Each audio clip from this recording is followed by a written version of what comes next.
오늘 함께 나누실 하나님 말씀 마태복음 7장 7절부터 12절까지의 말씀입니다.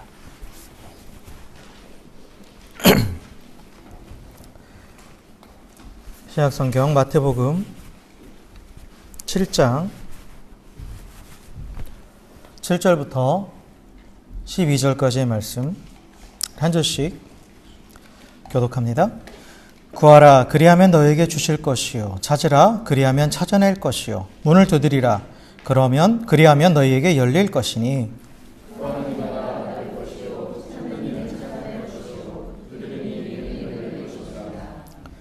너희 중에 누가 아들이 떡을 달라 하는데 돌을 주며 너희가 악한 자라도 좋은 곳으로 자식에게 줄 줄 알거든 하물며 하늘에 계신 너희 아버지께서 구하는 자에게 좋은 것으로 주시지 않겠느냐.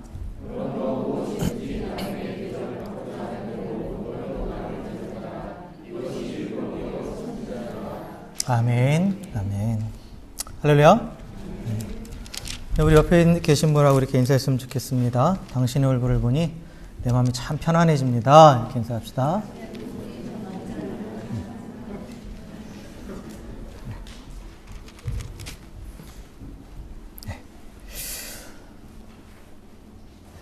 우리가 지난 주일에 마태복음 7장 1절부터 6절까지의 말씀을 함께 나눴죠? 나눴어요. 네. 비판받지 않으려면 비판하지 말아라 라는 말씀을 나눴죠. 그래서 유대인 랍비 힐렐이 율법을 한마디로 정의하면 무엇입니까? 라고 했을 때 네가 원하지 않는 것을 남에게도 하지 말라. 이거라고 그랬죠? 네가 원하지 않는 것은 남에게도 하지 말라 라는 것이라고 그랬어요. 그런데 오늘 읽은 이 마태복음 7장 12절에 보면 예수님이 뭐라고 말씀하시냐면 무엇이든지 남에게 대접받고자 하는 대로 너희도 남을 대접하라 라고 이렇게 말씀하셨죠. 그리고 이것이 율법이다 라고 말씀을 하시는 거예요. 이것이 율법이다. 그래서 사실 우리가 읽은 이 12절 말씀은 우리 흔히 황금룰이라고 부르죠. 황금률. 그래서 영어로 보면 골든 룰이죠. 골든 룰. 믿지 않는 사람들도 다 많이 쓰는 말이에요. 대접받고자 하는 대로 대접하라 라고. 그런데 앞에서 말씀드린 것처럼 유대인 랍비가 정리한 율법은 네가 원하는 것은 네가 원치 않는 것은 남에게도 하지 말라였고, 근데 예수님은 거기서 더 나가서 네가 원하는 것을 남에게 주라죠. 주라는 거예요. 그래서 그리스도인 예수 그리스도를 따르는 자들은 일반적인 거에서 항상 한 걸음 더 나가게 돼 있어요. 예수님이 말씀하신 내용들을 쭉 보면 일반적인 것에서 항상 한 걸음씩 더 나가라고 말씀을 하세요. 항상. 그래서 내가 원하지 않는 것을 다른 사람에게도 하지 않는 것에서 내가 원하는 것을 다른 사람에게 주는 것으로까지 나가는 것. 이게 예수님이 말씀하신 황금률입니다. 그런데 사실 일반적인 황금률도 지키기 어렵죠. 사실 내가 원하지 않는 것을 남에게 하지 않는 거 이거 쉬워요? 이거 어렵죠. 이것도 쉽지 않아요. 이것도 쉽지 않습니다. 흔히 집에서 많이 하시죠. 우리 간 큰 남성분들. 물 가져와라. 뭐 가져와라. 왜 시켜요? 내가 하기 싫으니까 시키죠. 내가 하기 싫은 거 많이 잘 시키잖아요. 근데 그냥 별 생각 없이 그렇게 하시죠. 그러니까 내가 하기 싫은 것을 시키지 않는 것도 사실 쉽지 않아요. 쉽지 않습니다. 그런데 예수님은 거기서 더 나가라는 거예요. 더 나가라는 거죠. 거기서 멈추지 말고 네가 정말 원하는 거, 네가 정말 받고 싶은 거 있지? 그것을 네가 먼저 주라는 거예요. 이웃에게 먼저 주라고 말씀하시는 거죠. 여기에 그리스도인의 탁월함이 나타나는 거죠. 특별함이 여기 있는 거예요. 특별함이. 예수님이 말씀하시는 예수님의 말씀과 율법의 다른 점이 이런 거예요. 그래서 예수님이 산상수훈을 마쳤을 때 사람들의 반응이 그의 가르침에 놀랐다라고 되어 있죠. 일반적인 가르침과 다른 특별함이 있었다라는 거죠. 특별함이. 그 특별함이 결국 우리 기독교와 유대교를 또 구분짓게 하는, 다르게 만들어주는 어떤 그런 요소가 되는 거죠. 어쨌든 간에 예수님께서 우리에게 네가 받고 싶은 것, 대접받고 싶은 걸 먼저 대접하는 자가 되라라고 말씀하셨어요. 자, 그렇다면 내가 받고 싶은 게 뭘까? 우리가 받고 싶은 게 뭘까? 라고 봤을 때 뭐 여러 가지가 있겠지만 그걸 한마디로 딱 취합하면 뭐냐면 복이에요, 복. 그죠? 누구나 복 받기 원하죠. 그죠? 누구나 복 받기 원해요. 복 받기 싫어하는 사람 한 사람도 없습니다. 그리고 모든 종교들은, 우리 기독교도 마찬가지고 모든 종교들은 복을 추구합니다. 복을 추구하는 거예요. 그래서 우리 기독교도 사실 복을 추구하는 종교가 맞아요. 여러분. 그게 내세의 복이든 현세의 복이든 복을 구하는 게 맞습니다. 그런데 우리가 기복신앙이 잘못됐다고 하는 거는 왜 잘못된 거냐면 그 복을 복 주시는 하나님에게 초점을 두는 게 아니라 복 자체에만 초점을 두니까 문제가 되는 거예요.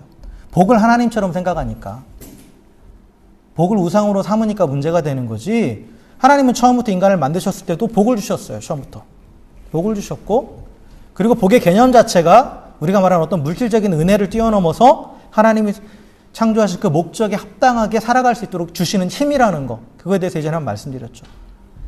그렇기 때문에 하나님을 바라봐야 그 복이 누려지는 거예요.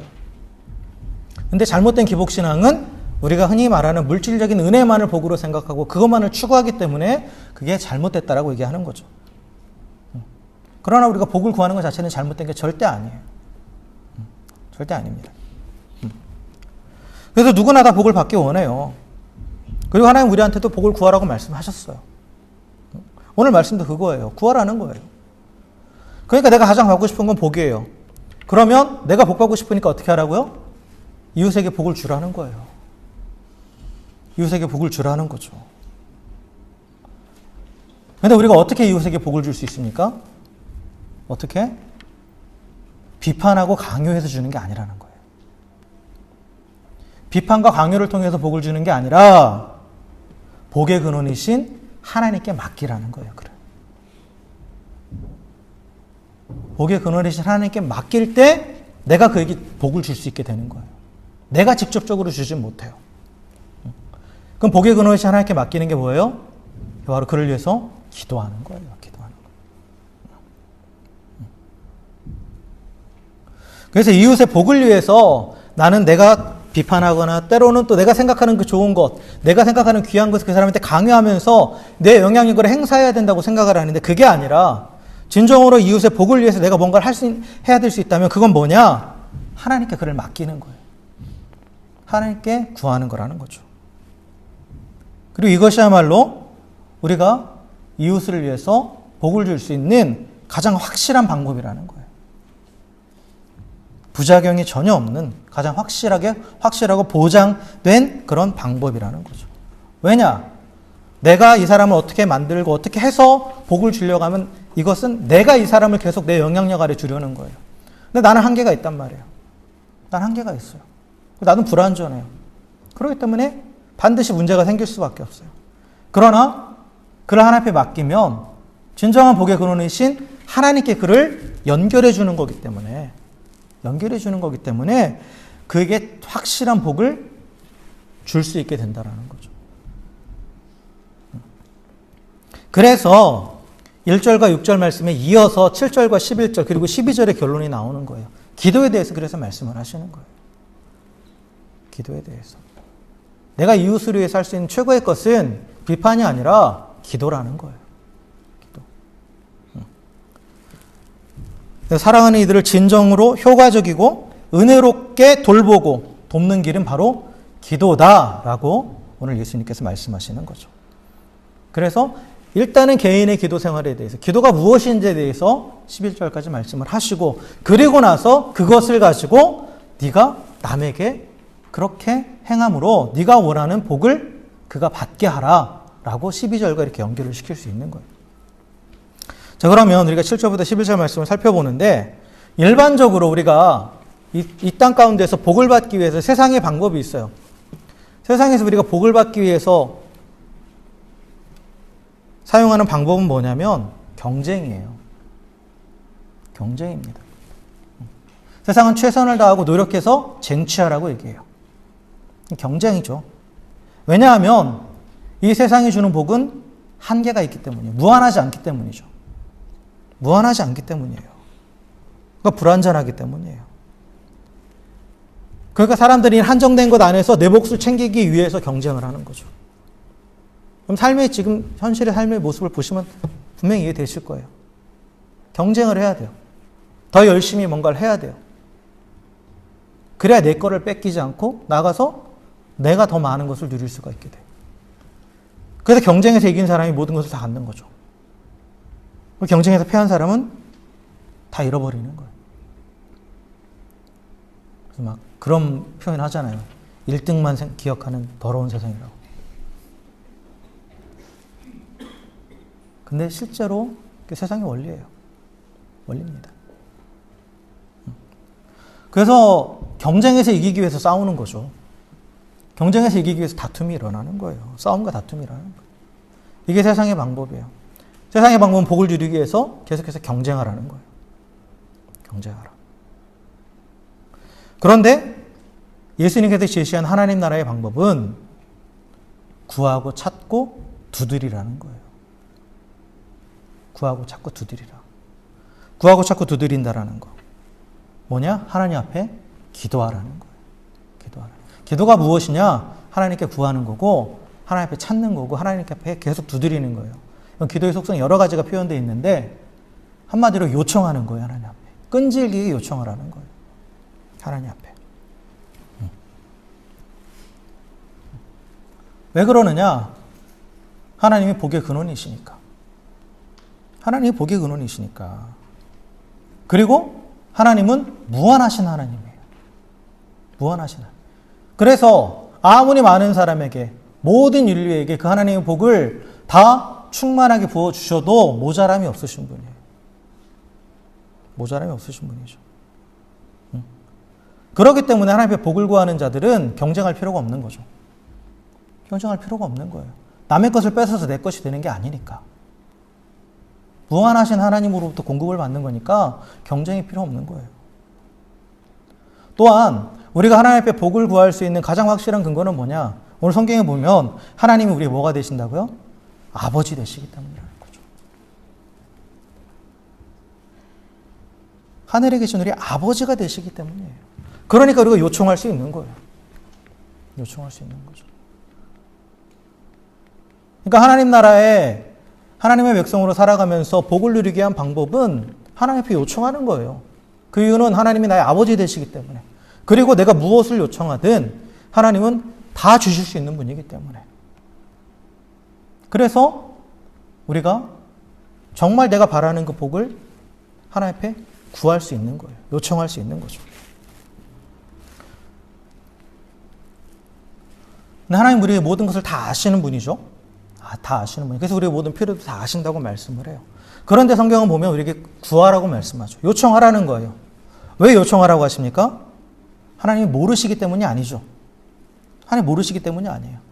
그리고 또 우리가 설득할 때까지, 우리가 설득해야 하나님이 움직이시기 때문에 그것도 절대 아니에요.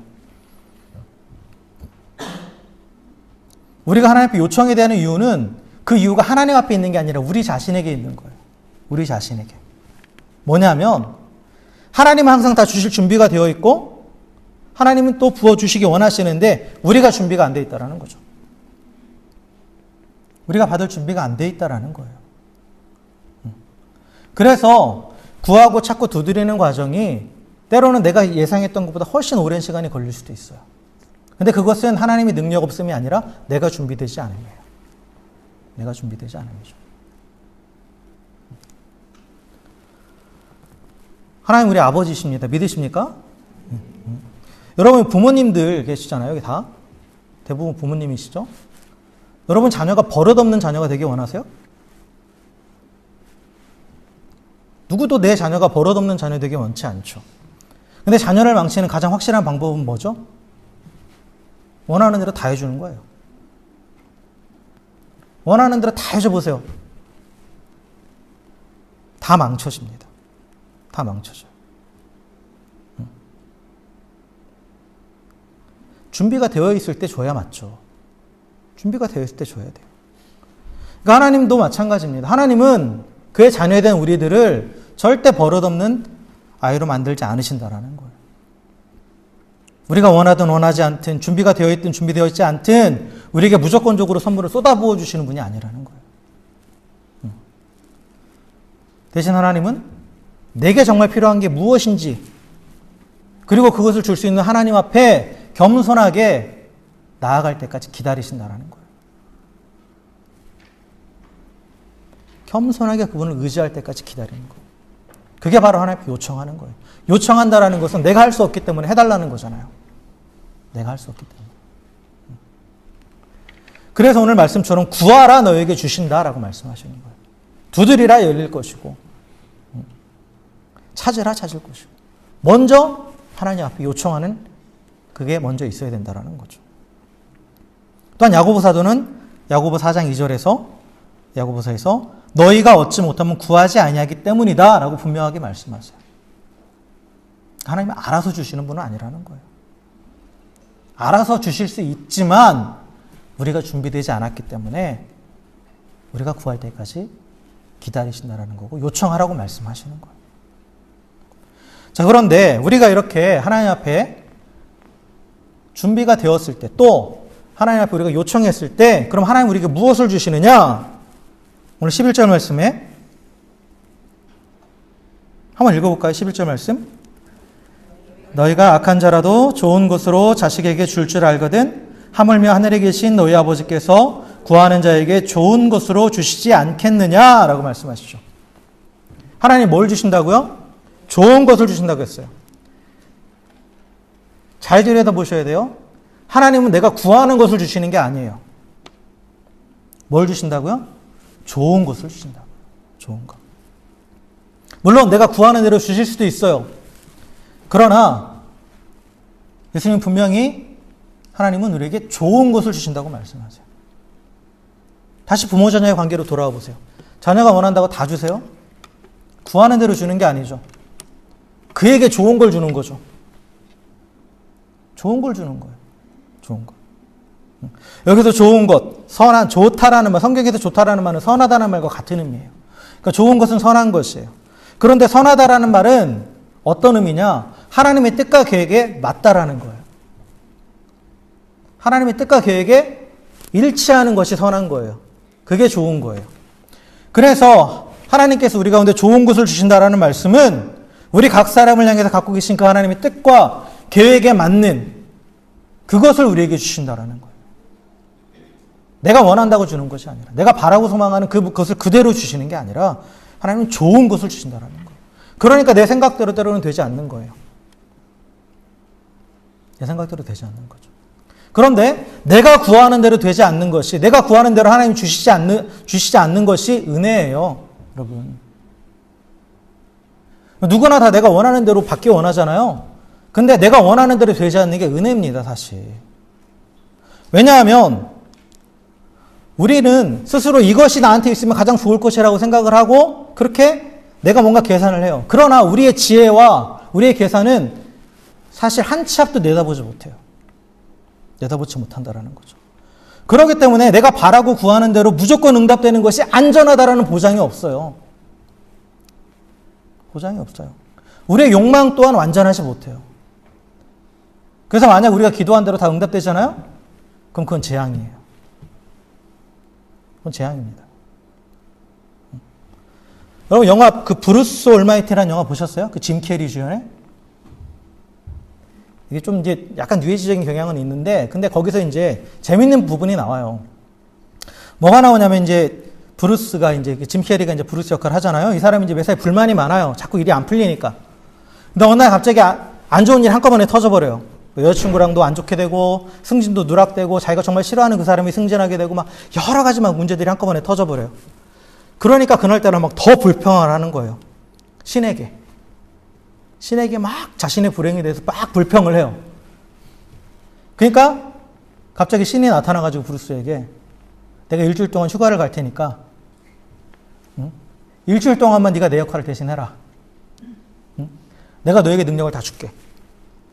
브루스는 오케이를 하죠. 아, 좋다고 해요. 그래서 일주일 동안 그 신나게 이제 자신이 받은 그 신의 능력을 사용합니다. 그래서 그 능력을 가지고 자기가 원하는 대로 막 하는 거예요. 다시 승진하는 거예요. 여자친구의 관계도 회복하는 거예요. 그리고 여자친구가 달을 보고 싶어 하니까 달을 끌어와요. 가까이. 실제로 끌어와요. 가까이 이렇게. 끌어오고 그리고 그 순간부터 사람들의 기도가 들리는 거예요. 그래서 사람들이 기도하는 대로 다 들어줘요. 사람들이 막 로또에 당첨되기 원하니까 모든 사람이 다 당첨되게 해줘요. 네? 어떤 일이 벌어집니까? 모든 사람들이 다 로또에 당첨되게 하니까 로또 1등 당첨금이 1달러가 돼버려요. 그리고 오히려 또 여자친구 관계가 더 이상하게 틀어져 버리고 그 달을 끌고 오니까 어떤 일이 벌어졌어요? 지구 반대편에서는 바닷물이 넘쳐버리죠. 그래서 해일이 일어나 버리는 거예요. 해일이 일어나 버리는 거예요. 그러니까 브루스는 자기 뜻대로 되니까 당장은 좋았었는데 좀 지나니까 생각지 않은 부작용들이 막 발생하는 거예요.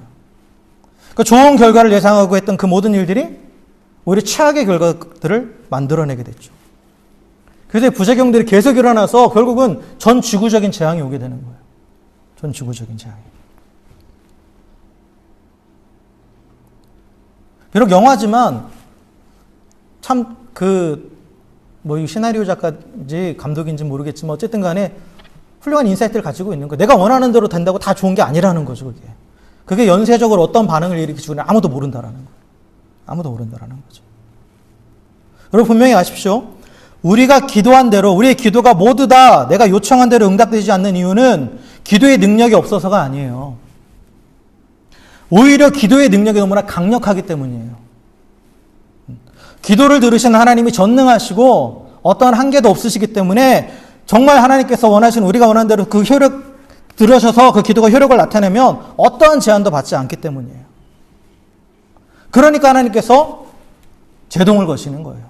오히려. 우리의 요청에 대해서 응답할 수 있고 거절할 수 있는 재량이 하나님 앞에 있는 것이 바로 그런 이유예요. 만일 그렇지 않고 하나님께서 우리가 요구하는 대로 다 들어두셔야 한다면 분명히 기도는 오히려 우리를 파멸로 몰아넣고 말 것입니다.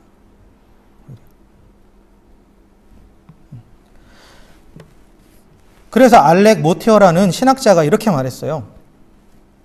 우리가 무엇을 구하든 하나님이 주시겠다고 약속하셨다면 나는 절대 다시는 기도하지 않을 것이다. 하나님께 뭔가를 구하려 하는 나 자신의 지혜에 대해 충분히 확신하지 못하기 때문이다. 당신도 곰곰이 생각해보면 그 말에 동의할 것이다. 하나님의 기도에 대한 약속들이 우리가 구하는 것은 무엇이든 우리가 구하는 그때에 그리고 우리가 구하는 바로 그 조건으로 주기로 서약하시는 것이라면 연약한 인간의 지혜에 견딜 수 없는 짐을 부과하는 것이다. 왜요? 그 결과도 모르고 책임질 수도 없으니까. 우리는 그 짐을 견딜 수 없기 때문이다라는 거죠. 여러분 스스로의 삶을 한번 돌아보세요. 내가 바라고 원하는 대로 다 됐어요? 근데 내가 바라고 원하는 대로 되지 않은 게 오히려 은혜예요. 저도 그렇게 생각해요. 제가 원하고 소망한 대로 됐다면 제가 이 자리에 없겠죠. 제 아내도 만나지 못했을 거고. 누가 저번에 우리 집에 식사하러 누가 어떤 분이 그러시더라고요. 응? 뭐지? 내가 기도를 많이 했나 보대요.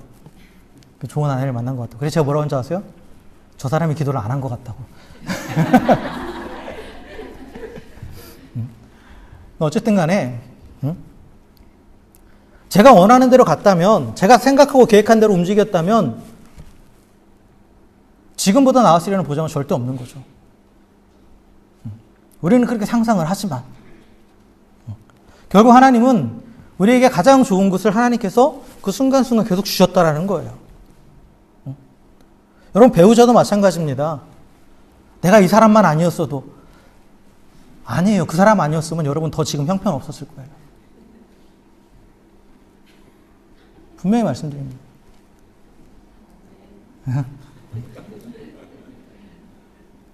내 이번 생은 실패한 생이야? 아니에요. 여러분 성공하신 거예요. 하나님이 가장 나에게 좋은 사람을 만나게 하신 거예요. 가장 좋은 짝을 주신 거예요.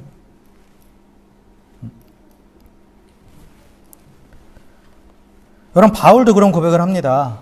고린도후서 12장 7절부터 10절에 보면 바울이 자신의 육체의 가시 때문에 하나님 앞에 3번 기도한 게 나오죠. 그러니까 바울이 가졌던 육체의 가시라는 게 육체의 병이에요. 그게 너무 심해서 그냥 뭐 누구도 모르는 이렇게 숨길 수 있는 병이 아니었다라는 거예요. 너무 드러나는 병이어서 어떻게 사역자가 저럴 수 있어 할 정도의 병이었다라는 거예요. 저 사람 기도 안 하나 봐 라고 할 정도로. 다른 사람의 병은 다 고쳐주는데 자신의 병은 고치지 못하니까 그 사역자에서 자격을 의심할 만한 그런 병이 있었어요. 바울에게. 그래서 바울이 그 부분을 가지고 하나님 앞에 기도하죠. 얼마나 간절히 기도했겠어요. 3번씩 기도해요. 3번이나 기도했다고 나와요. 그러니까 정신적으로 육체적으로 너무 힘들어서 정말 죽을 것 같아서 하나님 앞에 간절하게 기도했는데 하나님이 그 기도에 대해서 뭐라고 말씀하세요? 노라고 말씀하세요. 고쳐달라고 하는데 고쳐주지 않는다. 그 대신 그에게 왜 그것을, 그 육체의 질병을 왜 허락하셨는지 알게 해주세요. 바울이 고백하죠. 하나님께서 가르쳐 주신 게 뭐냐면 이 육체의 질병 때문에 내가 교만해지지 않는다. 그리고 이 육체의 질병 때문에 내가 약하기 때문에 하나님을 더 의지하게 되고 그래서 하나님의 능력이 더 나타나게 됐다라고 그렇게 고백했어요. 어떻게 보면 불완전함이죠. 약함이죠. 그런데 그것을 통해서 오히려 더 온전해지고 더 강해졌다라고 바울은 그렇게 고백해요. 그러니까 바울이 요청한 건 거절됐죠. 그런데 하나님은 그가 요청한 것보다 더 좋은 것을 주셨다라는 거예요. 더 좋은 것을 주셨다라는 거죠. 그래서 여러분, 우리의 기도는 반드시 응답됩니다. 할렐루야. 응답돼요. 내가 요구한 대로 될 수도 있고 요구한 대로 되지도 않을 수도 있지만 요구한 대로 돼도 우리는 감사하는 거예요. 그러나 그대로 되지 않아도 우리는 감사하는 거예요. 왜요? 더 좋은 것을 주실 것이기 때문에. 더 좋은 것을 주시기 때문에 우리는 감사하는 거예요. 그래서 기도는 반드시 응답되는 거예요. 그래서 우리가 기도할 때 이런 자세를 가지셔야 돼요. 내가 바라고 소망하는 것이 최선이 아닐 수 있다는 거. 내 생각과 하나님의 생각이 다르다라는 거, 그걸 인정하시라는 거예요. 그래서 기도하면서 물론 간절하게 기도하니까 이런 표현을 할 수는 있지만 하나님 무조건 이렇게 돼야 돼요 라는 그런 기도는 사실 하나님 앞에 강요하는 거예요. 강요하는 겁니다. 예수님도 어떻게 하셨어요? 겟세마네에서 정말 바라고 소망하는 것을 간절히 기도하셨지만 결국은 뭐라고 말씀하세요? 아버지 뜻이라면. 아버지 뜻이라면. 나는 이게 정말 너무 힘든데 근데 하나님이 또 다른 어떤 뜻이 있다면 하나님 뜻대로 되기 원합니다. 라고 그렇게 기도하셨죠. 그래서 진정한 기도는 이 문제를 하나님께 맡기고 요청하지만 그러나 그에 대한 처분도 하나님께 맡기는 거예요. 하나님께 맡기는 거죠. 하늘에 계신 우리 아버지는 좋으신 분이십니다. 그렇기 때문에 그 자녀에게 좋은 것만 주시는 분이에요. 좋은 것만. 그리고 또한 그 하나님은 지혜로우신 분이에요. 그러니까 어떤 것이 정말 우리에게 좋은 건지 아세요. 하늘에 계신 우리 아버지는 우리에게 절대 해로운 걸 주지 않으세요. 설사 우리가 그것이 정말 해가 되는 줄도 모르면서 계속해서 구한다 할지라도 하나님 주시지 않는 거예요. 왜냐? 좋은 것만 주시는 분이시니까. 좋은 것만 주시는 분이시니까. 그러므로 우리가 좋은 것을 구한다면 하나님은 그것을 주십니다. 그러나 우리가 좋지 않은 것, 그것이 그 자체로도 좋지 않고 또는 나나 다른 사람에게도 직접적으로나 간접적으로 좋지 않고 또 지금은 좋아 보이지만 궁극적으로 좋지 않다면 그것은 절대 주시지 않는다라는 거예요. 그 차이는 하나님만 아시는 거죠. 우리는 몰라요. 그래서 나중에 지내놓고 봤을 때 아, 이게 최선이었구나 라는 걸 그때서야 깨닫는 거죠.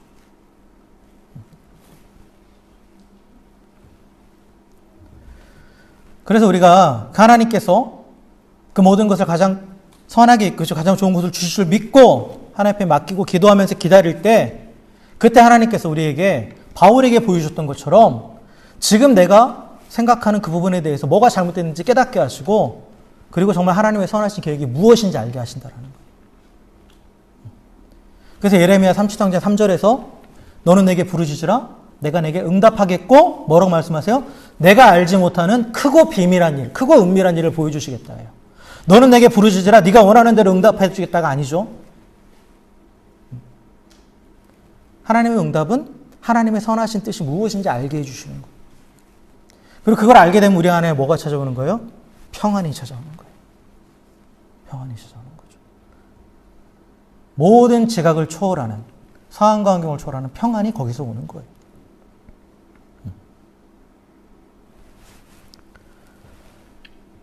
하나님 우리가 기도할 때에 나에게 가장 좋은 것, 가장 유익한 것을 주십니다. 나를 향한 하나님의 선하신 목적과 맞는 것, 그것을 가장 좋은 때에 주신다라는 거예요. 그래서 구하고 찾고 두드리며 간절히 요청하는 기도를 통해서 하나님의 선하신 목적이 이루어지는 거예요. 나를 향한. 그게 기도의 능력입니다. 그게 기도의 위력이에요. 자, 그러면서 예수님께서 기도의 위력에 대해서 말씀해 주시고, 그리고 나서 이것을 12절 말씀을 통해서 서로 연결을 시켜주는데, 12절에 보니까 그러므로 무엇이든지 남에게 대접을 받고자 하는 대로 너희도 남을 대접하라. 이것이 율법이요 선지자니라 라고 되어 있잖아요. 7절부터 11절까지는 기도의 위력에 대해서 말씀하시면서, 그러니까 너가 복받기 위해서 늘 하나님 앞에 기도하면서 나와라 라는 거예요. 요청하라 라는 거죠. 그리고 나서 이 기도의 위력이 있으니까 네가 너의 복을 위해서 기도하듯이, 네가 받기 원하는 그 복을 위해서 기도하듯이 너 이웃이 복을 받기 위해서 기도하라 라는 거죠. 이웃의 복을 위해서 기도하라는 거예요. 그러면서 이것이 뭐라고요? 율법이요 선지자라는 거죠. 율법이요 선지자라는 건 뭐냐? 율법과 선지자가 가르쳐주는 말하는 거예요. 율법과 선지자가 뭘 가르쳐줍니까? 우리를 향한 하나님의 뜻을 가르쳐줘요. 우리를 향한 하나님의 뜻이 뭐예요? 사랑이에요. 사랑. 사랑입니다. 사랑. 그래서 이게 바로 사랑이라는 거예요. 이웃의 잘됨을 위해서, 이웃이 복됨을 위해서 기도하는 것이 사랑이라는 거예요. 사랑. 진정한 사랑은 아무 조건 없이 상대방이 잘 되길 바라는 거죠. 여러분이 자녀에게 쏟아붓는 그 사랑이에요. 물론 하나님은 그 이상의 사랑이죠. 아무 조건 없이 내 모든 것을 다 줘서 잘 되기를 소망하시잖아요. 여러분의 자녀들이. 나중에 갚아주기 바라세요? 물론 갚아주면 감사하겠지만 그냥 제목하고 잘 사는 것만으로도 감사하시죠.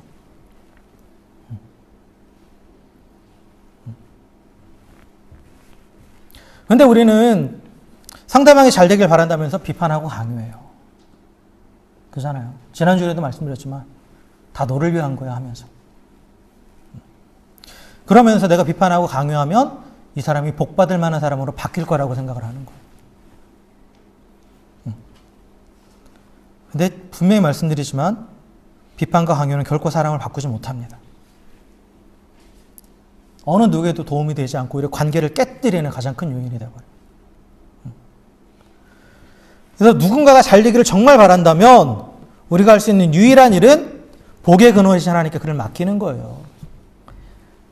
남편을 맡기는 거고, 아내를 맡기는 거고, 자녀를 맡기는 거고, 우리 세론을 맡기는 거고, 또 우리 성도들을 맡기는 거고, 서로를 하나님께 맡기는 거예요.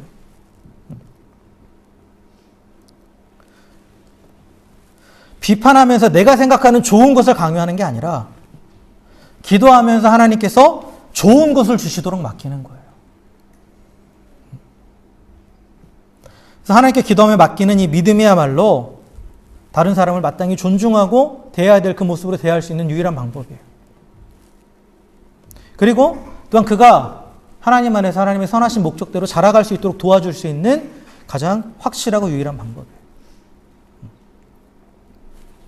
예수님이 제자들을 다루실 때도 그랬어요. 특별히 베드로를 보면 예수님은 십자가 지시기 전에 마지막 밤에 베드로에게 그가 예수님을 부정할 것을, 마지막에 저주하면서까지 예수님을 부정할 것을 아셨죠. 아셨어요. 그런데 가만히 보면 예수님은 베드로가 예수님을 부인하지 않도록 고쳐주지 않으셨어요. 너 그러면 안 돼. 너 그럼 천벌받아 이러지 않으셨어요. 물론 예수님도 원하셨겠죠. 베드로가 부인하지 않기를. 간절히 바라셨어요.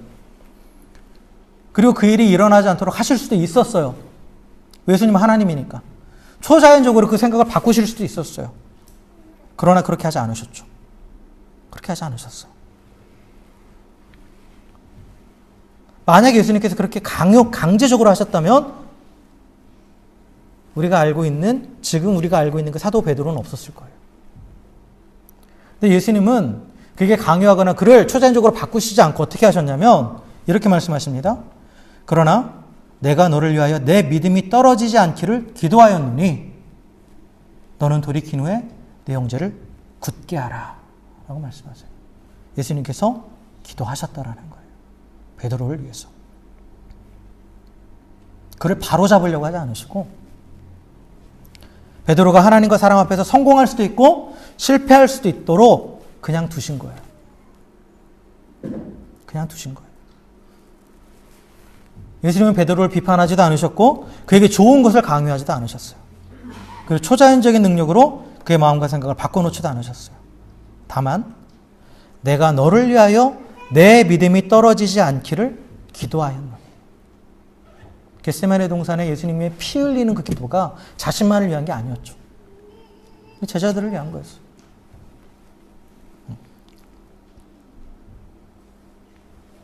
하나님께 철저하게 맡기신 거죠.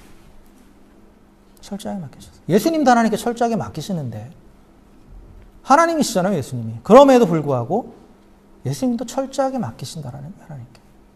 내가 조종하려고 하지 않고 내가 뭔가를 만들어내려고 하지 않고 하나님이 다루어 가실 것을 믿고 그죠? 그를 위해서 최선을 다해서 기도했다라는 거예요. 그냥 내버려 두는 게 아니라 방관하는 게 아니라 하나님께 기도했다라는 거죠. 오히려 자신을 위한 기도보다 더 열심히 기도하셨을 거예요.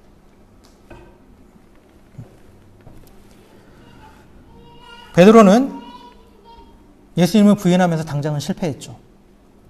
그러나 예수님의 기도대로 베드로의 믿음은 떨어지지 않았어요. 그래서 회개하고 돌이켜서 오히려 이제 형제들의 믿음을 굳세게 하는 그런 사도가 되었습니다. 그러니까 예수님은 기도로 베드로를 하나님께 맡기셨고 하나님은 예수님의 기도대로 베드로를 회복시키셨죠. 그에게 좋은 것을 주셨어요. 그래서 하나님이 뜻하신 대로 초대교회 반석 같은 하나님의 일꾼이 되게 하셨죠.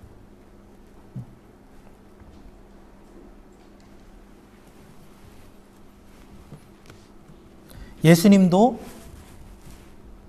비판하지 않고 기도하시는데 우리는 어떠한지 한번 좀 돌아봤으면 좋겠습니다. 특별히 내가 정말 사랑한다고 하면서 내가 너를 정말 위한다고 하면서 우리는 어떠한 태도를 취하고 있는지 한번 돌아봤으면 좋겠어요. 그래서 이 산상수훈은 하나님 나라와 그리고 하나님 나라에서 이웃과 더불어 살기 위한 가장 중요한 원리를 가르쳐 줍니다. 그건 바로 사랑이죠, 사랑. 하나님 나라는 사랑의 나라고 그 하나님 나라에서의 교제는 사랑의 교제예요. 근데 오늘 말씀을 통해서 예수님은 이 사랑의 교제를 위해서 가장 필요한 게 무엇이다라는 걸 가르쳐 주죠. 그게 바로 기도라는 거예요. 기도. 예수님이 제시하신 7장 1절부터 12절까지의 그 이웃사랑, 사랑의 모습은 주변 사람을 비난하거나 정죄하지 않는 거예요. 첫째로는. 또 두 번째로는 놀라운 것, 내가 생각하는 좋은 것을 강요하지 않는 거예요. 그리고 세 번째는 타인의 유익을 위해서, 그의 복을 위해서 좋은 것을 하나님 앞에 구하는 거예요. 하나님 주시도록. 그래서 이웃과 이 지속적인 사랑의 교제를 나누기에 가장 필요한 필수적인 요소는 뭐냐? 비판이 아닌 기도예요. 비판이 아닌 기도예요. 내 생각대로 되지 않는데, 내가 정말 이렇게 됐으면 좋겠는데 되지 않는다고 해서 조바심 내고 내가 뭔가를 하려고 하는 것이 아니라 끝까지 하나님 앞에 요청하는 기도는 끈질긴 기도예요. 끈질긴 기도. 끝까지 맡기고 기도하는 거예요. 끝까지 맡기고. 그리고 내가 누군가를 위해서 기도하면서 하나님께 그를 맡긴다라는 것은 나와 그 사람과의 관계하는 하나님의 임재를 구하는 거예요. 여러분, 성도의 교제 가장 중요한 원칙 중에 하나가 이거예요. 우리는 사람과 사람 사이에 너와 나 1대1의 관계를 얘기하죠. 그게 가장 친밀하다고 생각해요. 그러나 성도의 교제에 있어, 그리스도인의 교제에 있어서는 1대1의 관계는 없어요. 나와 너만 있는 건 아니에요. 그런 관계는 없어요. 나와 너 사이에 하나님이 계셔요. 하나님이 계셔요. 그 안에. 그래서 하나님께서 그 관계 안에서 그 모든, 나도 주관하시고 그도 주관하시는 거예요. 그도. 내가 상대방을 1대1로 할 때는 내가 상대방을 규제하고 내가 뭔가 지배하고 강요하려고 그래요. 그런데 크리스천의 교제는 그 안에 하나님이 계신 거예요. 하나님이. 하나님께서 하시는 거예요. 하나님께서. 그래서 내가 붙잡고 있는 게 아니라 하나님께 놓아드리는 거예요. 하나님께.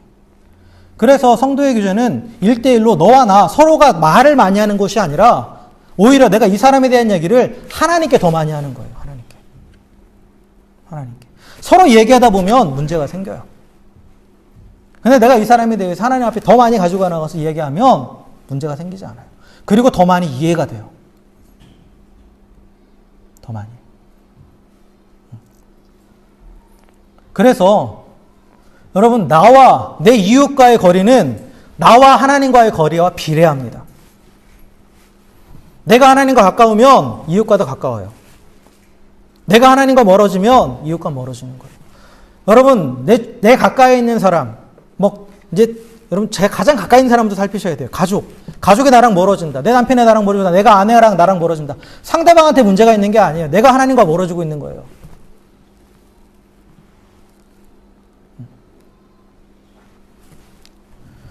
그래서 누군가를 정말 돌보기 원하고 진정으로 사랑의 구제를 하기 원한다면 먼저 하나님과 더 가까워져야 되는 거예요. 하나님과 더 가까워지는 방법은 뭐예요? 더 묵상하고 하나님 앞에 기도하는 거예요. 내가 하나님과 가까워지도록. 그리고 상대방이 하나님과 가까워지도록. 그럴 때 우리가 점점점 가까워지는 거죠. 그래서 나중에는 어떻게 돼요? 하나님 안에서 하나가 되는 거예요. 하나님 안에서. 이게 그리스도인의 교제의 원리예요. 너와 나 1대1이 아니라 너와 나 하나님이에요. 놀라운 이게 삼위일체의 어떤 신비가 우리 성도의 교제 안에 들어오는 거예요.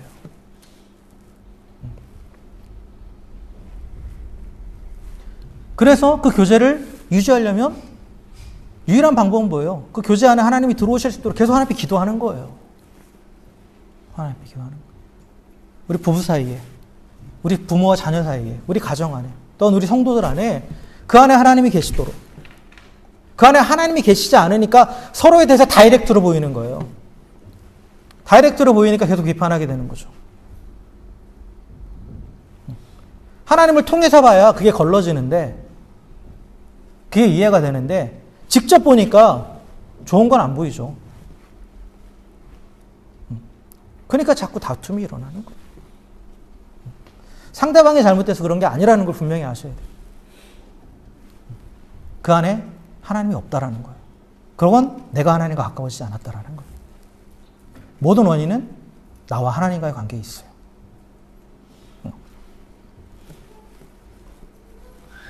그래서 이웃사랑은 곧 기도예요. 내가 정말 사랑할 수 있도록 하나님께서 우리가 기도할 때 묶어주시는 거죠. 말씀을 정리합니다.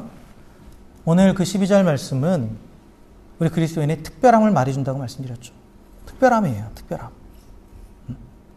그래서 특별하다라는 것은 평범함과 다른 거죠. 특별하다는 것은 누구도 할 수 있는 것이 아니라는 거예요. 사실. 우리가 그 앞에서 말한 남이 원하지 않는 것을 나도 그에게 내가 받기 원하지 않는 것을 그에게 하지 않는다. 거기까지 누구나 할 수 있어요, 사실. 누구나 할 수 있는 거예요, 이 부분까지. 내가 정말 애쓰고 수고하면 할 수 있어요. 그런데 거기서 한 걸음 더 나가는 것은 이제 이게 특별함인데, 특별함은 왜 특별하냐? 내가 할 수 없으니까 특별한 거예요. 내가 할 수 없으니까 특별한 거예요. 그럼 누가 하시는 거예요? 그때부터는 누구의 영역이에요? 하나님의 영역이에요. 하나님의 영역입니다. 하나님이 하게 하신다라는 거예요. 나는 할 수 없지만 내가 정말 그렇게 하고자 할 때 하나님께서 하신다라는 거예요. 여러분, 하나님의 능력이 거기에요. 우리 삶 가운데에 우리가 경험할 수 있는 하나님의 능력은 이 한 발짝 더 나가게 하는, 내가 할 수 없는 일을 하게 하시는 그거예요. 어떤 초자연적으로 누구 병 고치고 죽은 자 살, 물론 이것도 하나님의 능력이죠. 그러나 우리가 삶 가운데 매일 경험할 수 있는, 그리고 지속돼야 되는 그 하나님의 능력은 이 한 걸음 더 나가는 거예요. 한 걸음 더 나가는 거. 특별함은 한 걸음 더 나가는 데 있어요. 한 걸음 더 나가는 데 있어요. 여러분, 그 애플사의 지금 이제 애플사를 이렇게 위상 있게 올려놓은 사람이 저는 스티브 잡스잖아요. 스티브 잡스. 그래서 저희 집은 다 애플 제품이에요. 사과 농장이라고 우리가 표현을 하는데, 어쨌든 간에 스티브 잡스가 신제품들을 프리젠테이션 할 때 그는 항상 마지막에 뭘 얘기하면 one more thing을 얘기해요. 한 가지 더를 얘기해요. 한 가지 더. 근데 그 한 가지 더가 그 애플을 특별하게 만들었어요. 한 가지 더가. 그 앞에까지는 사실 누구도 할 수 있는 거예요. 누구나 할 수 있는 건데, 누구도 하지 못하는 그 한 가지를 딱 제시해줘요. 별거 아닌 것 같은데 생각하지 못했던 것을 딱 제시해주는 거예요. 그래서 그 특별함에 사람들이 열광을 한 거죠. 그 특별함에. 여러분, 그리스도인에게도 특별함이 있는 거예요. 그 특별함을 우리식으로 표현하면 그게 거룩함이에요. 거룩함입니다. 그러니까 거룩함이란 내가 할 수 없는 것을 하는 거예요. 누구나 할 수 있는 걸 하는 게 아니라, 거룩함이 구별되는 거라고 했잖아요. 누구나 다 할 수 있는 걸 하면 그게 뭐가 구별이 되겠어요? 내가 할 수 없는 걸 하는 게 구별됨이고 거룩함이에요. 내가 할 수 있는 것까지만 하면 내 힘으로 사는 거예요. 근데 내가 할 수 있는 것을 뛰어넘어서 거기서 한 걸음 더 나가면 그때부터 누가 하신다고요? 하나님이 하신다고요. 하나님의 능력은 우리가 그렇게 경험하는 거예요. 어떤 특별한 일을 해서가 아니라, 어떤 어디 가서 막 눈에 보이는 어떤 큰 일을 해서가 아니라 사소한 거지만 내가 할 수 없다고 생각한 그것을 하기 위해 한 발을 더 나갈 때, 그때 우리가 하나님의 능력을 경험하는 거예요. 성령께서 하게 하신다라는 거죠. 사랑하는 여러분, 저는 우리 애들레이드 은혜교회 모든 성도들 가운데 이 특별함이 있기를 주의 이름으로 축원합니다. 이렇게 특별하게 우리가 정말 내가 원하는 것을 남에게 하지 않는 것으로 끝나는 것이 아니라, 내가 원하는 그 복을 모두에게 나눠주기 위해서 적극적으로 하나님께 기도하면서 그렇게 나아갈 때 성령께서 우리 가운데 또한 능력을 줄 줄 믿습니다. 그래서 또 이웃을 더 이해하게 하시고 사랑하게 하실 줄 믿습니다. 그래서 우리가 그렇게 이웃의 복을 위해서 기도할 때 분명히 하나님은 그에게 복을 주실 거예요. 예비하신 복을 주실 거예요. 그런데 그 예비하신 복을 받으면 그건 결국은 내가 하나님이 처음 내게 주셨던 그 목적을 이루는 거죠. 그게 뭡니까? 하나님이 아브라함에게 뭐라고 말씀하셨어요? 복을 주시면서 그에게 또 네가 복이 되라고 말씀하셨죠. 모든 이들에게 복을 주는 자가 되라고 말씀하셨어요. 그게 결국 우리가 이웃을 위해서 헌신하며 기도하는 그것을 통해서 우리 삶 가운데 이루어진다라는 거예요. 그 하나님의 선하신 목적이 이루어지는 거예요. 바로 모든 이들에게 복이 되는 그런 삶을 살게 된다라는 것이죠. 이웃을 향한 비판을 멈추고 그를 위해 간절히 기도함으로 하나님의 선하신 목적을 이루는 우리 모두가 되길 주의 이름으로 축원합니다. 그래서 이 땅에서도 행복을 누리면서 또한 모든 이들에게 복을 전하면서 장차 주님 앞에 섰을 때 잘하였도다, 착하고 충성된 종아 라는 칭찬을 받을 수 있는 저 여러분 우리 모두 되기를 주의 이름으로 간절히 축원합니다. 함께 기도하겠습니다.